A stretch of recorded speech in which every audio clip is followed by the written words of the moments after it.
Hello guys, hello mga idol, tayo pa magluluto ng suman. So meron po tayong kamuting kahoy na grated na, frozen po yun. Ayan, coconut cream. Kalahati lang ilagay natin dyan, star margarine. Ayan.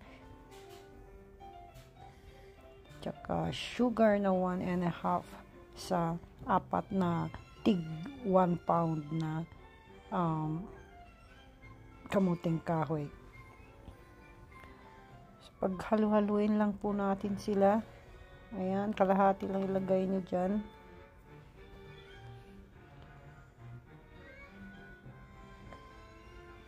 Make sure na hindi siya masyadong mamasa-masa. Ayan, konting salt para ma-balance yung sweetness. At maglagay tayo ng star margarine na melted na.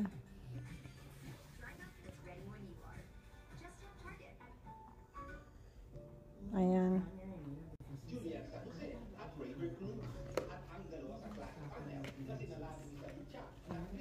So, paghalu-haluin lang guys.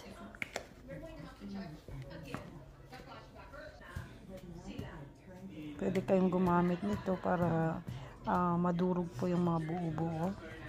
So make sure na hindi masyadong basa ang ating mixture.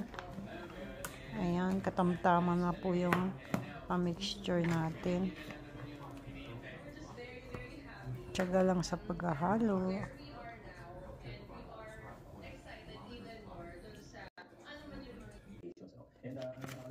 Isa lang malaman nila ng pamilya na HIV positive na yung kanyang kamag-anak. Ang mga sa resulta, mga nakakahawak sa ito, kabayaan, nagkakilipolose, sexually transmitted syphilis, at HIV. Sa ating pao, ang mga positibo, sumasailalim na sa rambutan, at nakawala sa iba. Ang nilabas naman, as far as sa testing, ng mga pag-umpos na nauwi natin, nilabas natin tayo. As far as sa medicine, nilibigyan naman sila ng pang-maintenance ng mga gamot. And ang kailangan dalhin sa hospital, yun ang kinakaya sa kanila.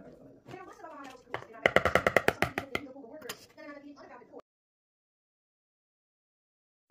So yan guys, idadarang lang po natin ang mga dahon ng saging. I think ito po ay na boil na, kaya hindi na siya masyadong matigas. Malambot na siya.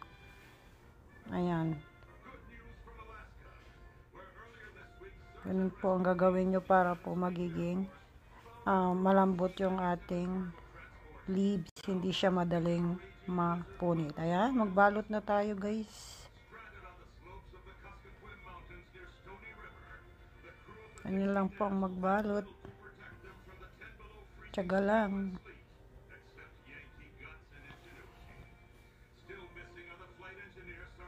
Yan, kailangan punasan din natin. Although malinis na siya guys, wala akong napupunas na dumi. Binoil na nila yung leaves.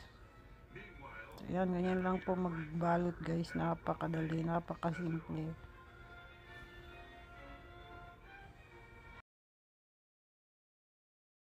So ayan nga rod guys, tapos na tayong magbalot guys. Ayan na po yung mga ating nagawa. Ayan, siguro nasa 2 dosena mahigit. Ayan, maliliit lang po siya. Lagay na natin sa lagayan. Make sure na kumulo na yung inyong tubig bago ilagay ang ating suman. So ayan po guys.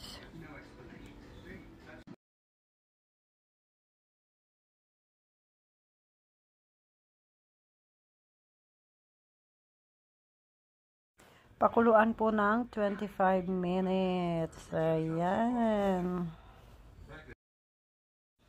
So, ayan na nga rod guys. Luto na after 25 minutes. Atin na pong titikman.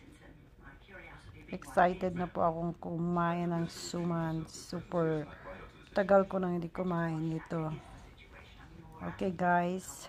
Thanks for watching. Kung gusto nyo itong video na to, please subscribe at hit the notification bell para lagi po kayong notified sa ating mga bagong videos. Thank you so much. Baba Bush!